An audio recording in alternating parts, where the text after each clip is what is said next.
Bonjour, je suis vraiment contente de vous retrouver pour pouvoir vous proposer les moyens et vous expliquer les moyens que je peux mettre en œuvre au service des personnes qui viennent me voir, pour améliorer votre vie et pour améliorer surtout le fait de vous sentir mieux avec vous-même, dans votre corps, puis avec le corps de l'autre.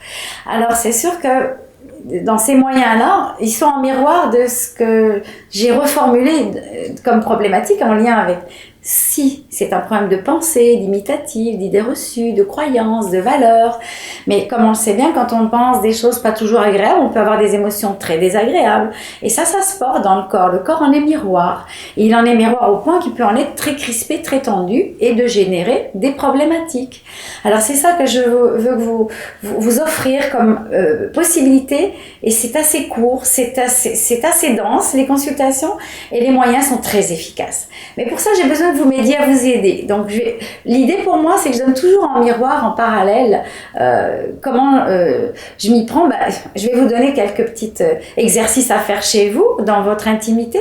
Des exercices qui vont être un petit peu techniques, mais qui vont vous permettre, au fur et à mesure que vous allez les apprendre, qui vont développer vos habiletés, qu'elles soient de communication, qu'elles soient de séduction, qu'elles soient de relation, qu'elles soient de gestion de votre émotions, de votre excitation sexuelle.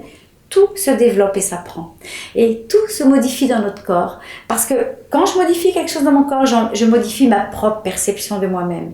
Et ça, c'est un cadeau qu'on s'offre. Mais pour revenir donc à ces parallèles, évidemment, à un moment donné, une fois qu'on a appris à faire des choses, on prend du plaisir à les vivre. Et c'est ce plaisir-là qui va me maintenir et me permettre d'être en bonne relation avec moi-même et avec l'autre. Que ce soit dans ma façon d'écouter l'autre, que ce soit dans ma façon de l'aborder, de le toucher, de lui sourire ou de pouvoir vivre un moment d'intimité avec lui ou avec elle. Donc ça, c'est ce que j'ai à cœur de faire. Dans les autres moyens, je propose aussi des moyens très efficaces qui arrivent des États-Unis, qui s'appellent Emotional Freedom Technique.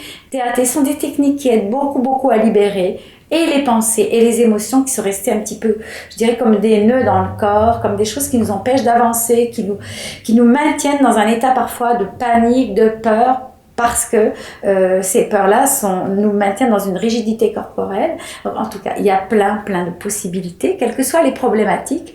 Je dirais quel que soit le temps où vous avez eu des problèmes, mais bien sûr, je vous invite quand même à venir parler le plus rapidement possible si vous identifiez que vous avez une problématique, qu'elle soit relationnelle, de communication, de séduction, de relations sexuelles. N'attendez pas. Ce sont des thérapies brèves. Je dirais que je mets vraiment au service de vous-même et de votre couple des moyens d'aller mieux. En tout cas, moi, je vous remercie beaucoup d'avoir bien voulu écouter la vidéo, et puis je vous invite, écoutez, ou vous m'appelez pour de plus amples informations, ou vous regardez mon site internet qui vous donnera des explications sur mes compétences, mon éthique et mes expériences professionnelles, les recherches que j'ai pu faire et les revues dans lesquelles j'ai pu écrire. Et puis écoutez, sinon vous pouvez aussi me retrouver sur BizLink ou Radio Médecine Douce.